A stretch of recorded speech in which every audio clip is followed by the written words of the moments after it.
Boa noite, pessoal.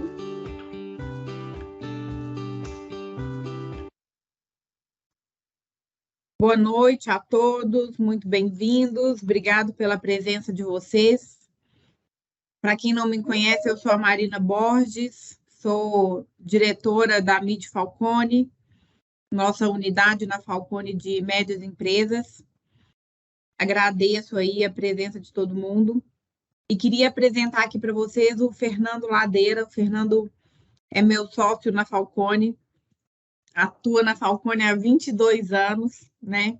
E nesse período, o Fernando foi líder de diversos projetos aí em áreas, empresas privadas e também órgãos públicos no Brasil e vários projetos no exterior.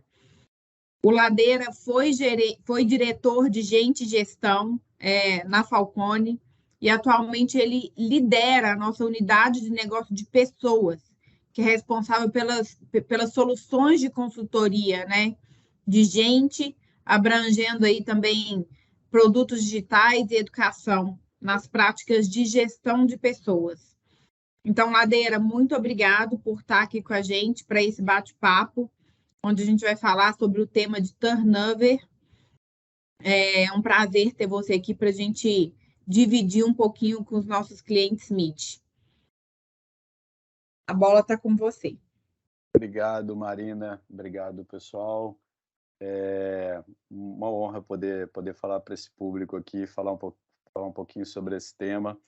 É um tema bem atual, né? A gente sabe que, dependendo do setor da economia, o turnover tem comportamentos diferentes, né? Tem setores que o turnover é maior.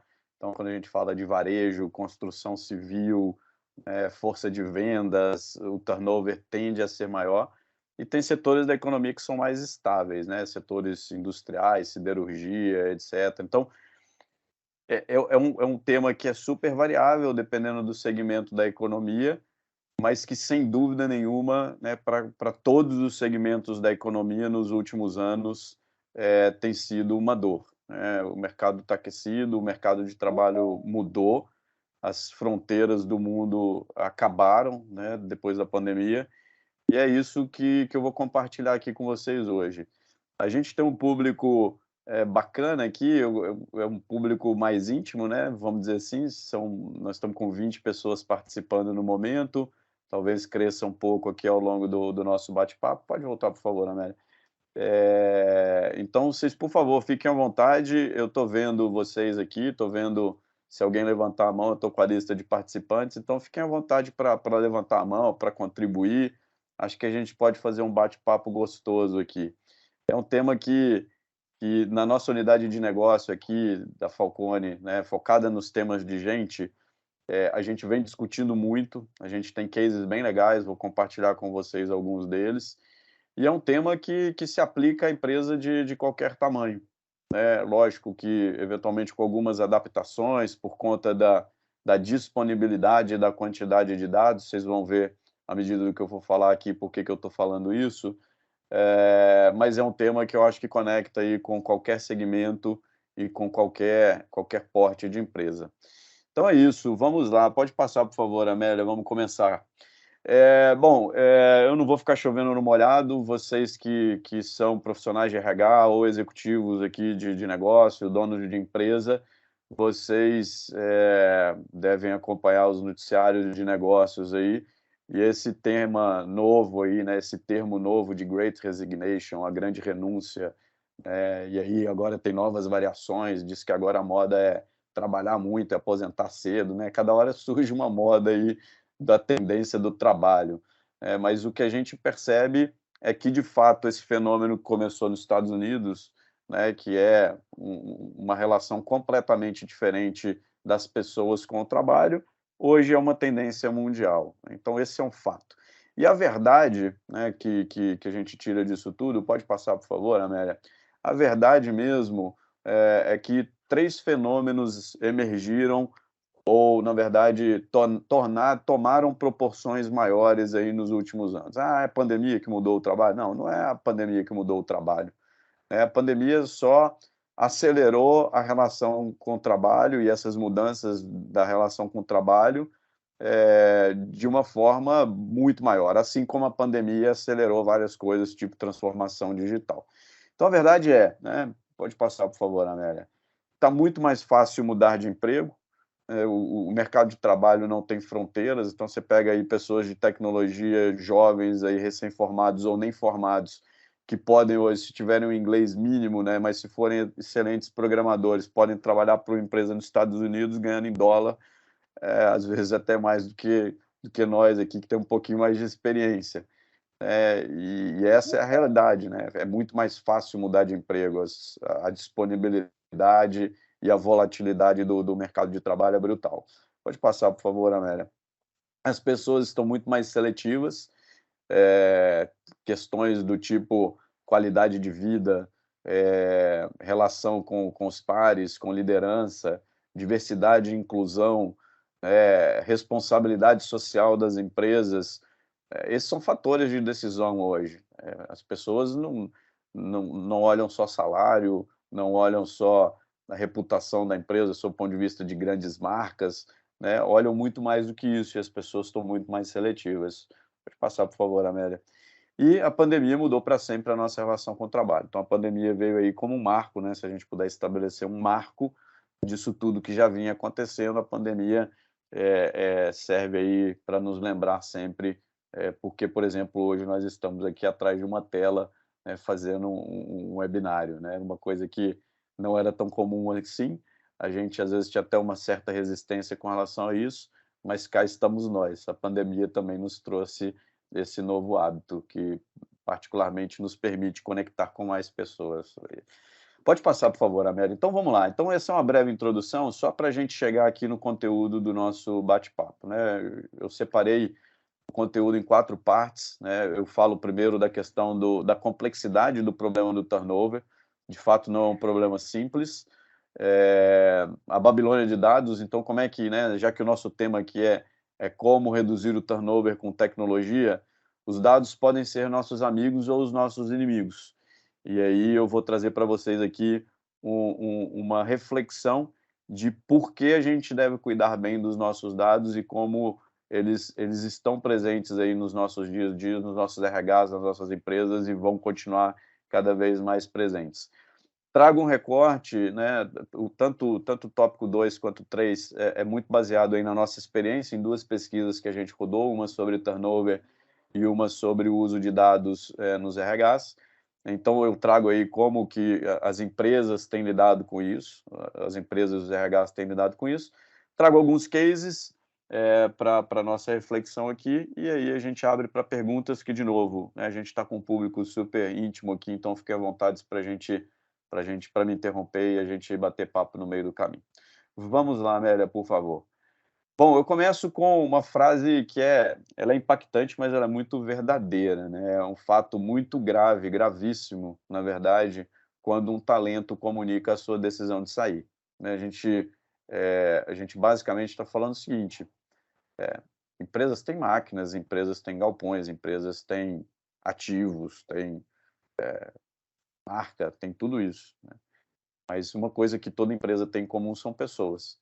E todo conhecimento reside nas pessoas, não reside nos computadores, nos bancos de dados, nos manuais. O conhecimento reside nas pessoas. E o conhecimento é vital para um negócio continuar funcionando. Então, pensa numa força de vendas, né, que perde um vendedor. Quantos clientes um vendedor desse tem? Qual o tamanho da carteira desse vendedor e qual o nível de relacionamento que ele tem com os clientes? Deve saber o dia do aniversário do filho do cliente. E como é que você recupera esse tipo de informação? Como é que você recupera esse tipo de conhecimento? Então é gravíssimo.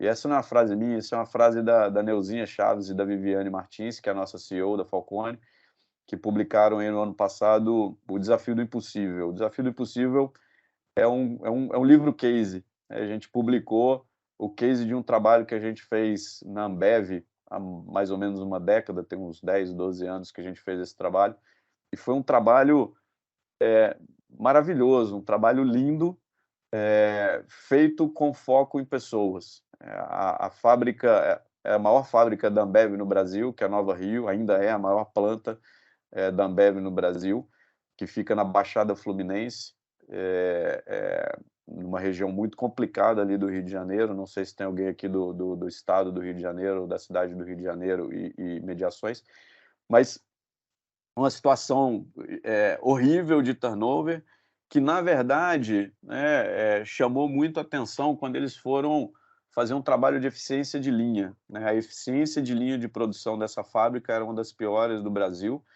e com equipamentos moderníssimos, a fábrica novinha, e trouxeram os alemães lá, os especialistas em cerveja, em processo, e ninguém conseguia fazer a fábrica rodar em alta produtividade, em alta eficiência. E foram estudar o problema e descobriram que a principal causa, o principal ofensor disso era o turnover. E ali foi feito um trabalho belíssimo a quatro mãos. Nós, Falcone, a Viviane e a Neuzinha, na época, trabalharam nesse projeto, e o time da Ambev, e o resultado foi incrível, né? E ao longo dos meses e ali depois anos, né, para a estabilização do processo, a Ambev experimentou um case em que essa fábrica se tornou benchmark em eficiência de linha, com os índices de turnover dos mais baixos que eles tinham também em toda a operação do Brasil. Então, baita case. E olha que coisa bacana, né? Ele foi feito há 12 anos atrás. A gente não tinha, né, Big Data, inteligência artificial, essas coisas todas. Até existia, mas de forma muito específica, em alguns nichos. E foi feito um trabalho baseado em dados, baseado em informações, em estudos, para que a gente pudesse cientificamente e com conhecimento de gestão de pessoas trabalhar ali para que o turnover fosse revertido. Então eu faço questão de trazer esse case, porque às vezes a gente fica assim, cara, mas essa realidade de People Analytics é muito distante da minha empresa não é tão grande, minha empresa não tem dados. Eu vou contar uma história aqui para vocês. A minha esposa é confeiteira, e ela é confeiteira há talvez uns 12 anos também que ela resolveu empreender. Gente, eu acho que tem alguém com o microfone aberto. Eu vou pedir licença e vou fechar por aqui, tudo bem? Aí, joia. E eu falei a seguinte coisa para minha esposa, quando ela abriu o negócio dela, pequenininho lá atrás. Falei, olha, cada doce que você fizer, cada venda que você fizer e cada insumo que você comprar, você vai anotar tudo. Tudo. Pode ser no papel de pão, numa planilha, no computador, aonde você quiser, mas anota tudo. E isso ela fez, né, assim, tadinha, né, foi casar com um consultor da Falcone também, e deu nisso, né, eu teve que me aguentar aí esse tempo todo.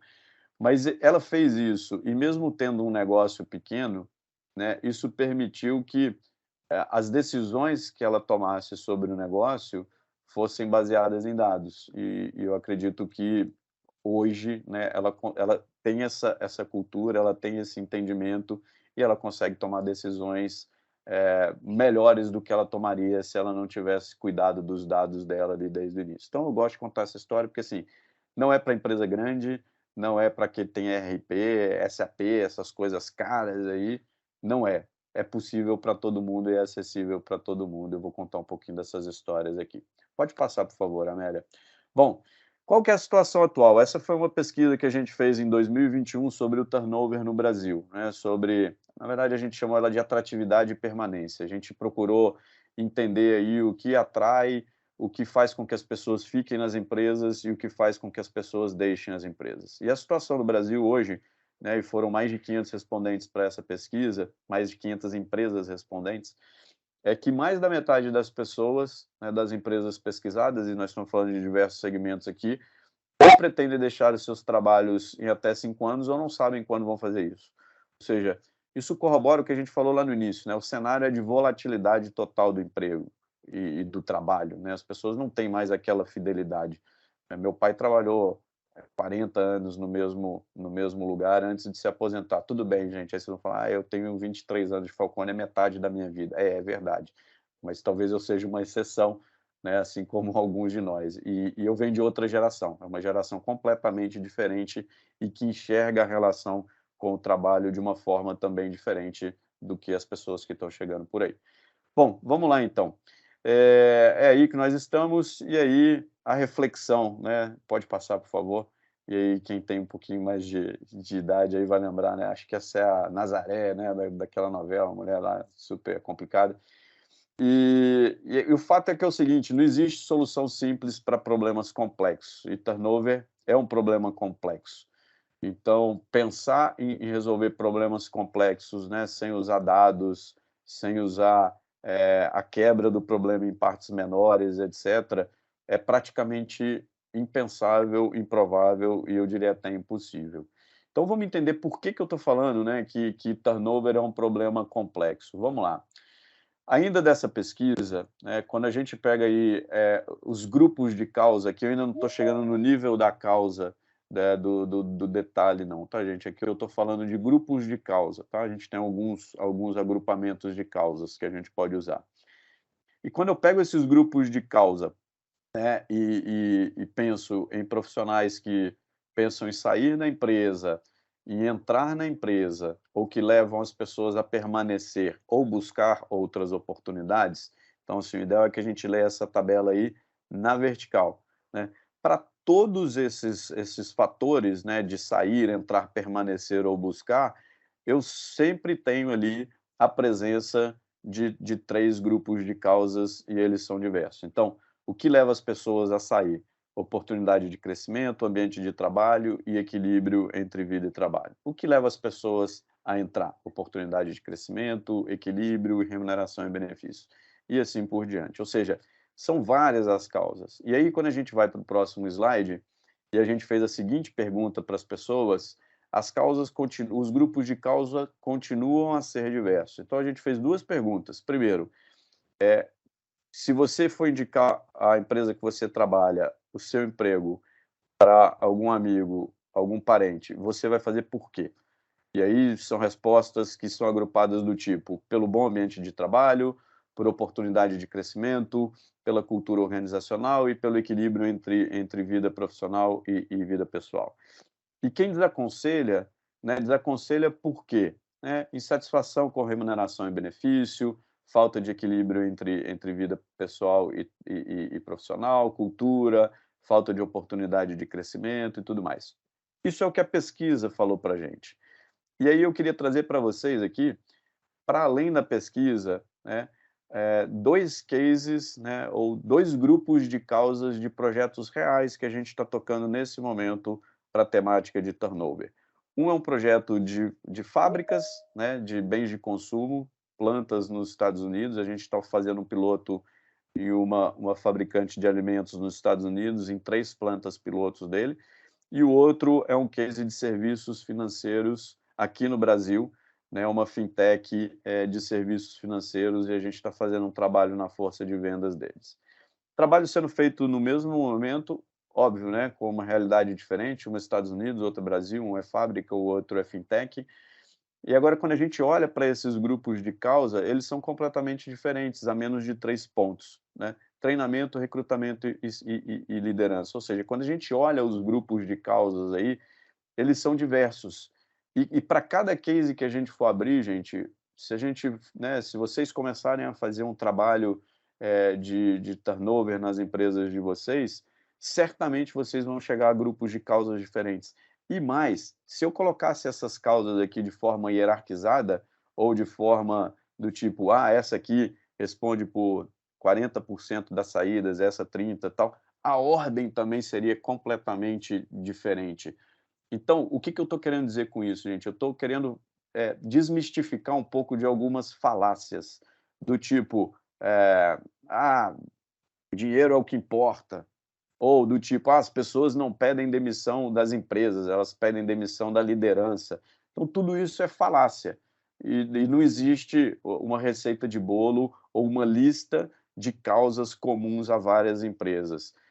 Ou seja, o que importa, de fato, é a gente conseguir olhar para dentro das nossas empresas. Benchmark é sempre muito bom, tá? Entender o que o vizinho está fazendo, o que o concorrente está fazendo é sempre muito bom. Agora, olhar para dentro, né? Olhar para os dados que a gente gera todos os dias nas nossas empresas e estudar o que está acontecendo dentro de casa, a gente acredita de verdade que esse é o melhor caminho e a gente vai demonstrar daqui a pouco por que a gente está falando isso. Pode passar, por favor, Amélia, e aí eu termino essa parte até para reforçar isso que eu estou falando, com uma frase desse autor que eu gosto muito e recomendo, que é o Marcus Buckingham. Ele é um especialista em desenvolvimento humano.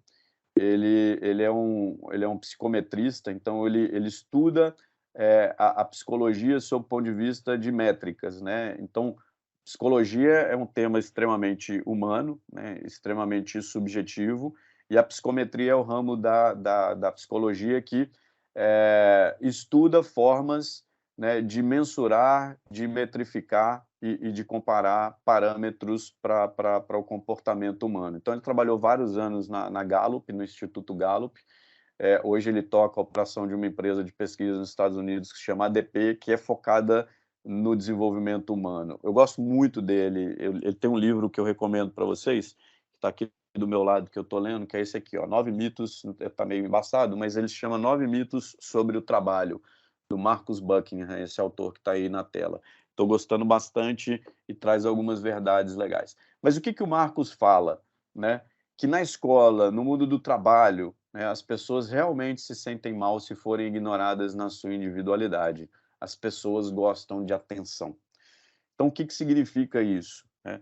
Quanto mais a gente conhecer as pessoas que trabalham nas nossas empresas e conhecer as necessidades das pessoas que trabalham nas nossas empresas, e isso pode ser feito em grupos de indivíduos que têm similaridade de atividade e de origem, etc., ou no nível do indivíduo mesmo, né? Quanto mais a gente fizer isso, quanto mais a gente conhecer, de fato a gente vai poder dar atenção para as pessoas. E quanto mais atenção a gente dá para as pessoas, quanto mais a gente conhece elas, mais elas ficam na empresa. Essa é a conclusão do que a gente tem estudado e do que a gente tem aprendido sobre esse tema. Pode passar, por favor, Amelinha. Bom, gente, fechamos aqui o primeiro bloco. Turnover é um problema complexo,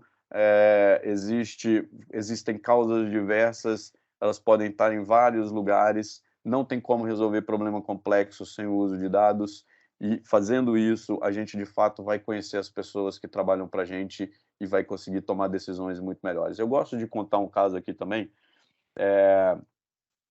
do Elon Musk, né? Que é um cara de uma empresa de tecnologia, né? Tá aí entre os homens mais ricos do mundo, depende dos tweets dele, né? Porque num dia ele deixa de ser o homem mais rico do mundo, porque ele manda um tweet meio doido lá, e no outro dia ele volta a ser o homem mais rico do mundo. Mas ele tá ali, né? Ele tá sempre ali entre os 3 mais ricos do mundo. Dificilmente ele vai ficar muito mais pobre. Mas o Elon Musk ele fez um desserviço a tudo isso que a gente está falando aqui há pouco tempo, quando ele declarou, né, que todo funcionário do grupo de empresa deles, do grupo de empresas dele, deveria abandonar o home office e voltar a trabalhar nos escritórios, porque na cabeça dele as pessoas estavam enrolando em casa. Então, quando ele toma uma decisão dessa, monocrática e da cabeça dele, sem se basear em dados e sem entender se de fato as pessoas estão mais felizes trabalhando melhor dentro de casa, ou se elas querem um modelo híbrido, etc., ele faz um desserviço para tudo isso que a gente está falando. Então, não é porque a empresa é grande que ela toma as melhores decisões, não é porque ela tem todos os dados do mundo que ela toma as melhores decisões, e nem porque ela tem todo o dinheiro do mundo. É uma questão de mindset, de cultura, e a gente vai falar de cultura daqui a pouco. Bom, vamos falar da Babilônia de dados. Por favor, Amelinha, pode passar, por favor. Bom, gente, essa figura é uma figura que eu tirei do relatório da Liga Insights, que faz o mapeamento de empresas de tecnologia no Brasil, e esse mapa é de 2019. Em 2019, nós tínhamos exatamente, a Melinha vai projetar agora na tela, 274 empresas de tecnologia voltadas para RH. Imagina a quantidade de dados que essas empresas geram todos os dias sobre as pessoas que trabalham nas empresas. E são sistemas baratinhos, tá, gente? Aqui são startups, eu não estou falando de sistemas parrudos e robustos, aí, plataformas RPs, né? Então, tem sistemas de pesquisa pulso para saber como é que está o clima, sistemas de remuneração, sistemas de onboarding, de recrutamento e seleção. Então, é esse tipo de empresa que a gente está falando, que, de novo, estão acessíveis para todo mundo. Sistemas de gestão de desempenho, que você paga uma assinatura ali baratinha todo mês. Então, é disso que eu estou falando. Esse número saltou de 2019 para 2021, em apenas 2 anos, para 408 empresas de tecnologia, que estão aí rodando todos os dados dos nossos funcionários, todos os dados das pessoas que trabalham para a gente. E aí eu queria fazer uma dinâmica aqui com vocês, né? Ainda tem um slide antes. O potencial de crescimento disso, né, de tecnologia nas empresas, ele é enorme, né, antes de eu fazer a dinâmica aqui. E como é que a gente constatou isso?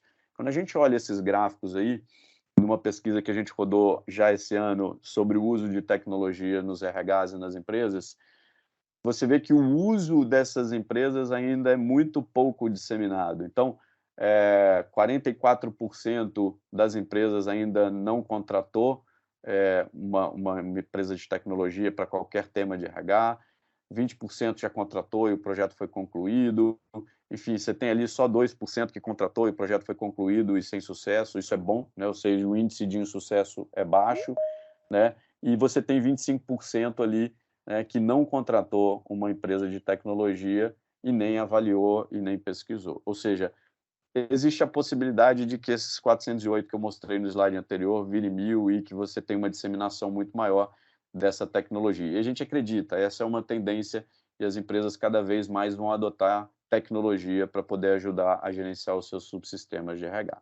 E aí sim eu queria fazer uma dinâmica com vocês para a gente entender, né, no negócio de vocês, para quem é de RH talvez fique mais fácil responder essa pergunta, mas para os executivos e donos que estão aí, quantos sistemas, tá? E eu queria que vocês pensassem em plataformas, sistema, se tiver o RP, startups, formulários, planilha, papel de pão, tudo.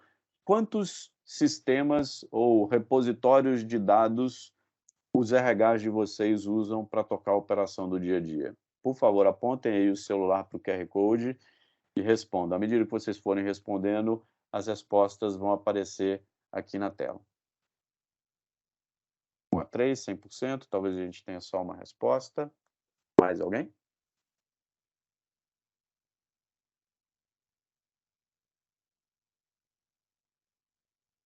Três respostas. Outra 7 liderando ali. Olha que legal.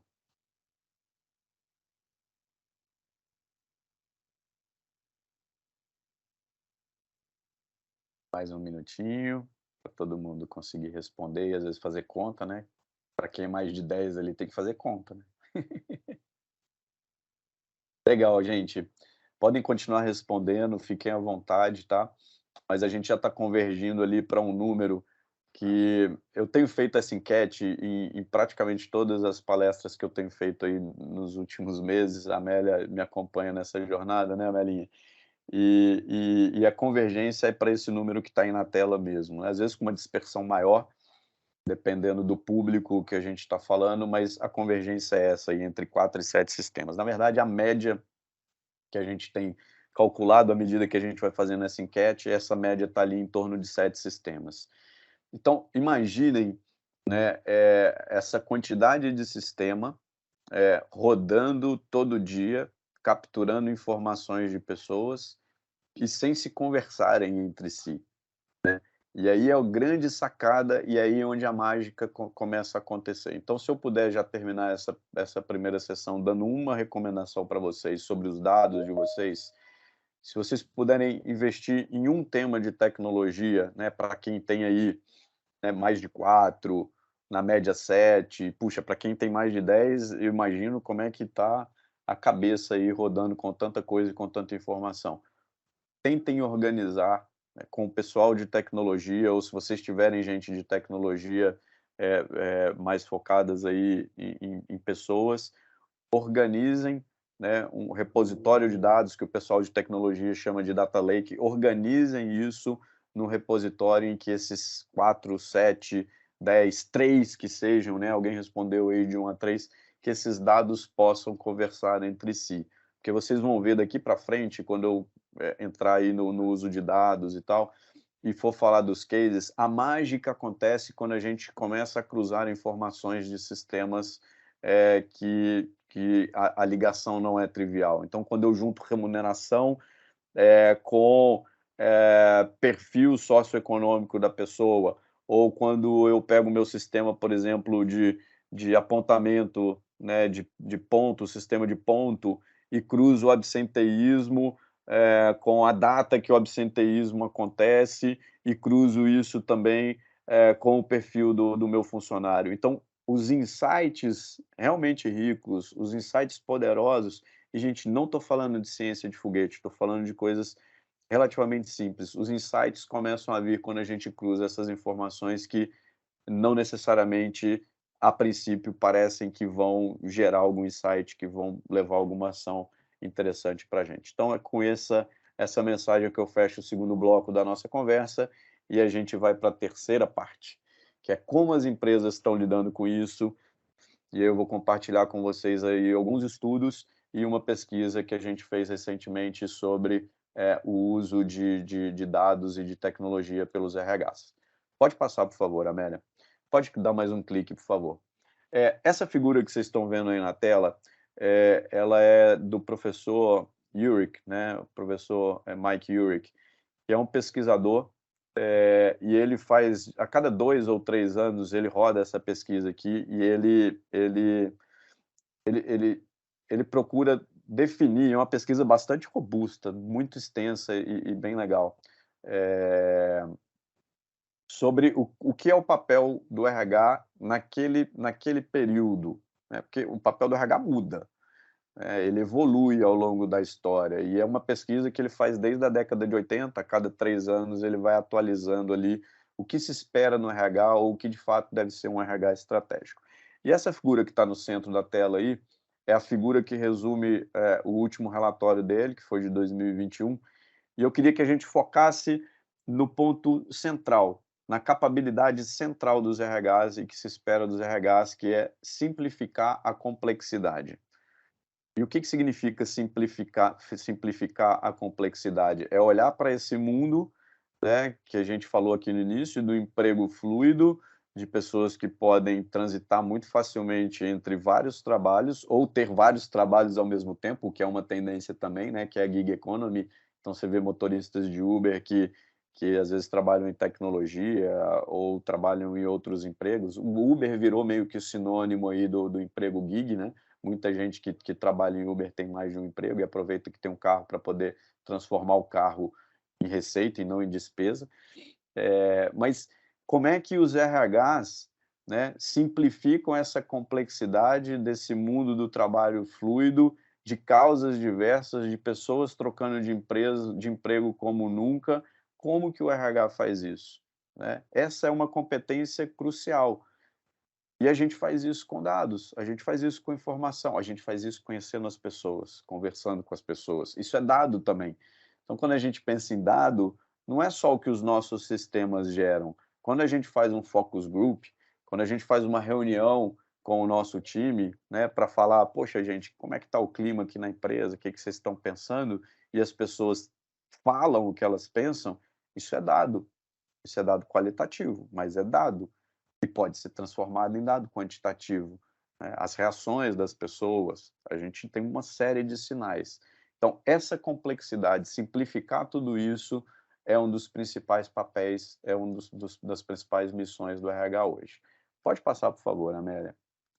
Mas, né, a realidade é bem diferente disso, né? Então, em termos de simplificar a complexidade, os nossos RHs ainda têm um caminho pela frente. Então, esse é o dado da pesquisa que a gente rodou no primeiro semestre, e 69% das empresas afirmam que as suas decisões são pouco ou nada orientadas a dados. Então, a gente pega ali a parte de 52%, né, que são as empresas que usam pouco, né? Eu acho... Ah, não, perdão, tá? Nada, que é o vermelhinho ali do 17%, o 52%, que é o cinzinha, somado os dois dá 69%. Aí você tem um contingente ali de 28% das empresas que usam muito na tomada de decisão e empresas que usam totalmente, ou seja, 1/3 das empresas, grosseiramente, usam bastante dados de verdade para poder tomar suas decisões relacionadas às pessoas, e 2/3 das empresas não usam nada ou praticamente nada para tomarem suas decisões. Bom, e aí a gente foi perguntar e foi entender por quê, né? Por que que as empresas não adotam, e aí eu começo a usar o termo People Analytics, e eu vou fazer uma pausa aqui, um parênteses, para explicar o termo People Analytics, que talvez vocês estejam ouvindo falar muito sobre o tema, né? People Analytics, gente, nada mais é do que usar dados, né, para fazer análises e para tomar decisões a respeito de pessoas. Então, eu não preciso ter um algoritmo, eu não preciso ter inteligência artificial para falar que eu tenho People Analytics na minha empresa, né? Até porque o People Analytics ele tem níveis de maturidade, ele tem níveis de execução. Então, o nível primeiro do People Analytics é o que a gente chama do descritivo, né? Então, ele descreve a situação.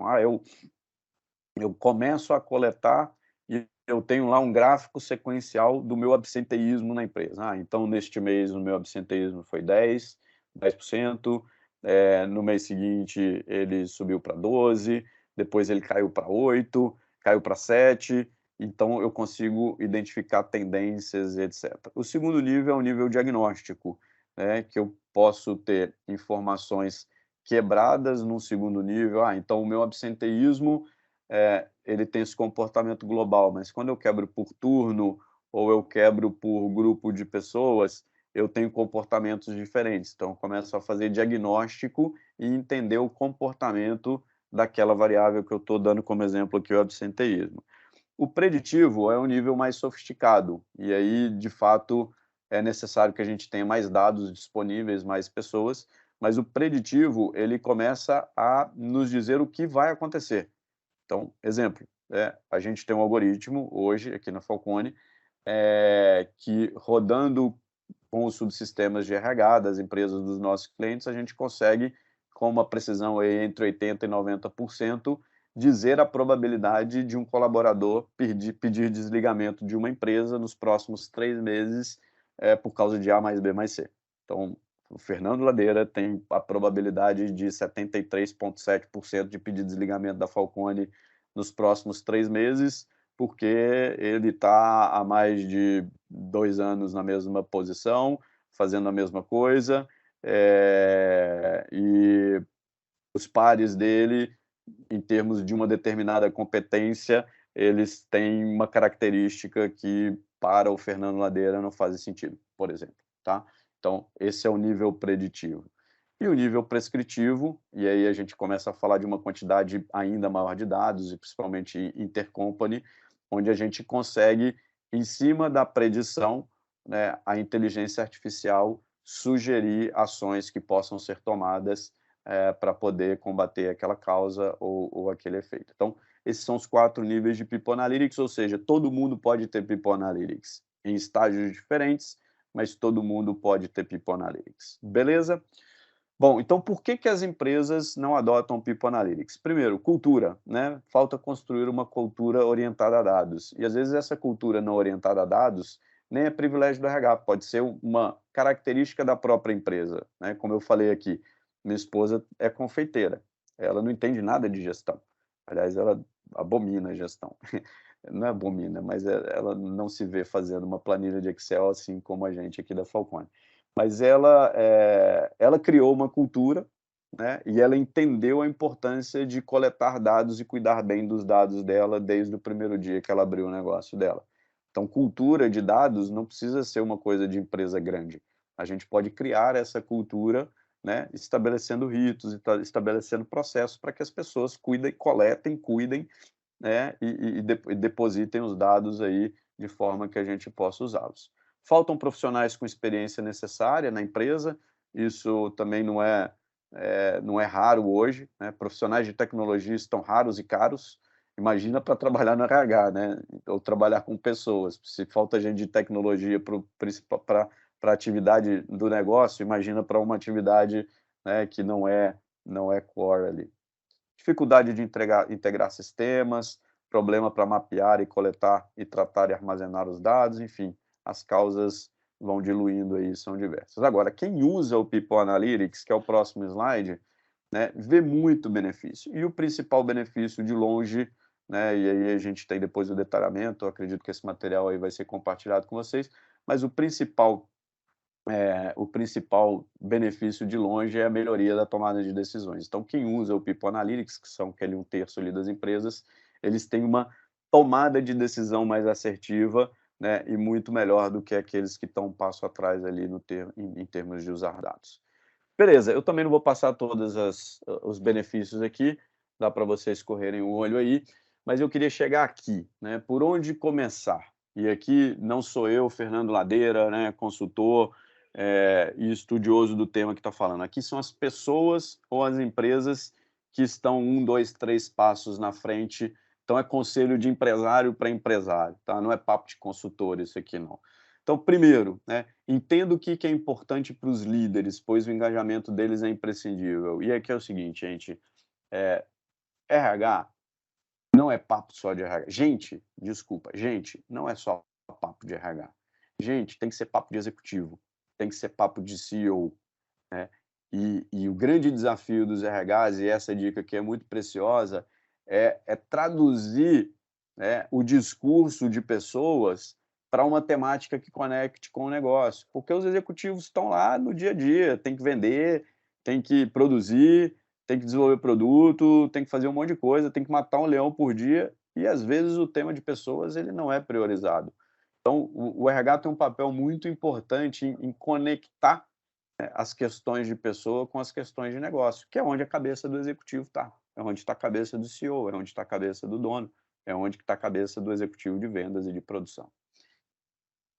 Inserir reflexões e proposições nos fóruns de liderança, então tem muito a ver com a primeira, né? Então trazer insights e com muito pouco dado a gente consegue gerar alguns insights.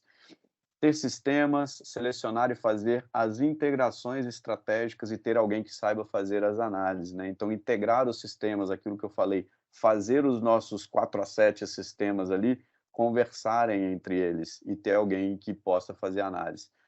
Pode ser uma pessoa no RH, pode ser uma pessoa de tecnologia, pode ser um estagiário. Aliás, os estagiários têm muita facilidade, né, geralmente, para poder trabalhar com número. O primeiro passo é vencer as barreiras no próprio RH. Olha só que interessante essa contribuição aqui, né? Às vezes a barreira está dentro de casa, né? O RH, por definição e por origem, é uma área formada de profissionais, por profissionais que vêm de humanas, que tem um tipo de formação diferente de uma pessoa de exatas, uma pessoa que é apaixonada por números, e a resistência às vezes pode estar dentro de casa, né? De, poxa, será que eu estou coisificando as pessoas, vou transformar as pessoas em número? Nossa, mas eu tenho tanta dificuldade com esse negócio, detesto Excel. Ah, não vou mexer com isso não. Então, vale, né, essa reflexão também e essa evolução das áreas de recursos humanos, das áreas de pessoas nesse sentido. Começar simples, bom, isso aqui é para tudo na vida, eu não vou nem me estender, né? Não adianta querer, né, ter um descritivo, né, perdão, ter um prescritivo, ter um preditivo, né, ou querer resolver um problema muito grande. Começa pequeno, escolhe um problema pequeno, um problema que é crônico, que os dados estejam mais fáceis. Aí, putz, quem sabe a gente consegue convencer a empresa que vale a pena colocar um estagiário ali de ciência da computação, colocar um garoto, uma menina que goste de fazer análise para poder ajudar. Por enquanto a gente faz com os recursos próprios, convence as pessoas, investe e tal. Então, vamos começar devagar. E comprovar valor agregado para o negócio, né? Então, de fato, à medida que esses insights vão sendo gerados, o valor vai sendo comprovado isso vai acontecendo como uma onda, né? As pessoas vão percebendo o valor e vão começando a, a, a pular dentro aí dessa história. Então é isso, gente. Eu fecho aí a terceira parte. É isso, isso. Eu fecho a terceira parte e aí eu queria compartilhar com vocês, só tomar água aqui. Queria compartilhar com vocês alguns casos, né, alguns cases ou causos, historiazinhas reais que a gente vem colecionando nesses anos aí trabalhando com dados para questões de pessoas. Então pode passar, por favor, Amélia. Bom, e os casos que eu trago são casos de pessoas reais. Eu acho que fica muito mais fácil a gente entender o que está sendo feito quando a gente traz histórias reais de pessoas reais, né? Esse é o Pedro, tá? É lógico que a foto não é do Pedro, mas o Pedro é uma pessoa real, tá? O Pedro trabalha e estuda, né? Minha esposa tinha falado que estava faltando uma vírgula aqui. Ele trabalha e estuda e consegue continuar a trabalhar na mesma empresa porque existe uma política que permite que ele mude de turno de acordo com a grade das matérias semestral da sua faculdade. Então, o Pedro estuda numa universidade pública. Quem estudou em universidade pública sabe que a cada semestre a grade de horário ela é diferente. E o Pedro precisa trocar o seu turno de trabalho, precisa trocar o seu horário para poder acomodar os horários ali da faculdade. Então, ele só consegue continuar trabalhando na empresa que ele trabalha, que ele gosta de trabalhar lá. Ele só consegue continuar trabalhando lá porque existe uma política que flexibiliza o horário para o Pedro poder acomodar a faculdade dele. Ele não quer trocar de empresa, né? E ele também não quer trocar de faculdade. E ele conseguiu fazer as duas coisas. Aí eu vou contar o caso da Joana. A Joana, ela é mãe. Pode passar, por favor, Amélia.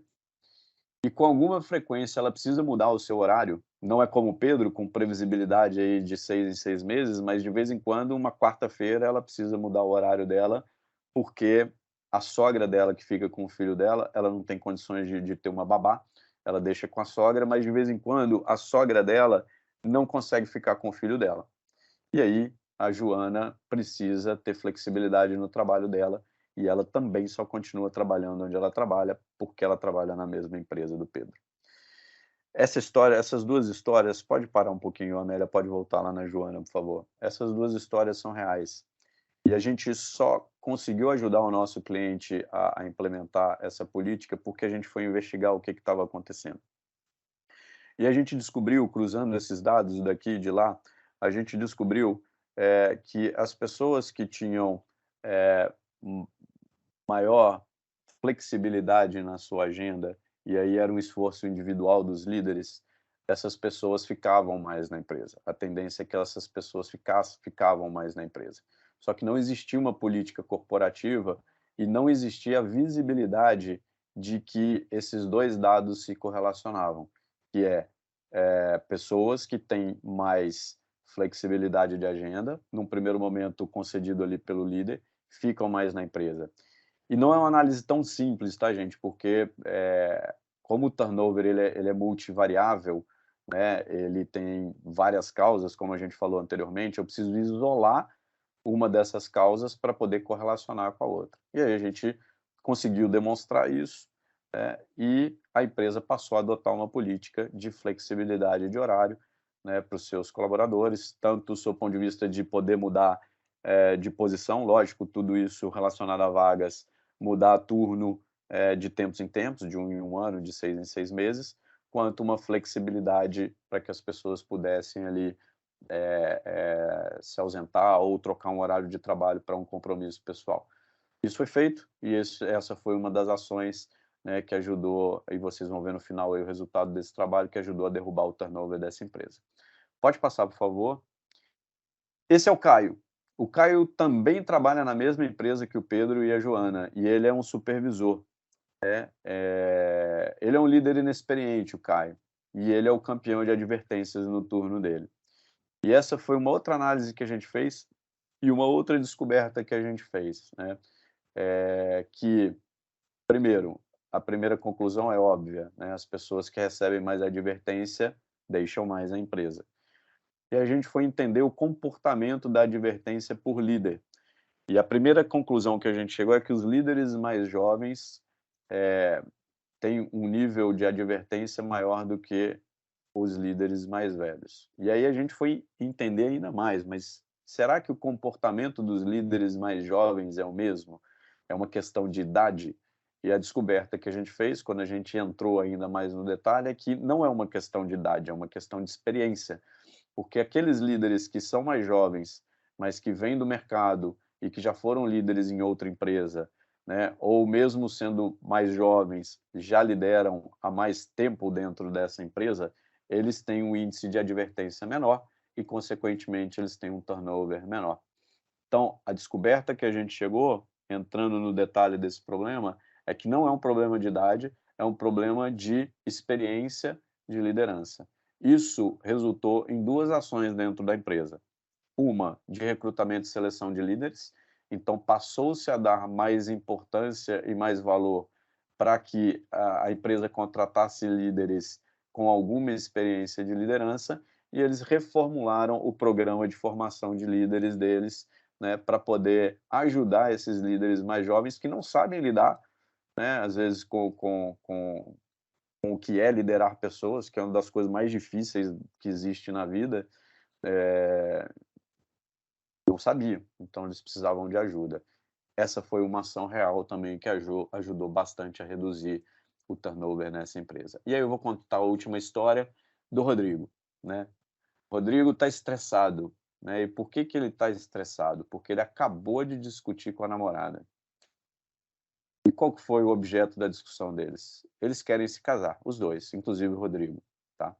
Eh, Só que o Rodrigo trabalha na área de vendas e a remuneração dele é extremamente incerta. Ele ganha bem, ele trabalha numa empresa legal, uma empresa bacana, super com a marca forte, ganha bem, ganha legal, só que a remuneração dele é muito variável, porque como ele trabalha com vendas, a componente variável do salário dele é significativo e eles não conseguem planejar a vida a dois. Então o Rodrigo está muito estressado com isso. Esse também é um case real. E o que que a gente descobriu, né? A gente descobriu que a incerteza da remuneração, e aí não estou falando nem do valor da remuneração, porque essa empresa tem uma remuneração fixa e variável muito competitiva no mercado, a incerteza da remuneração estava gerando bastante turnover.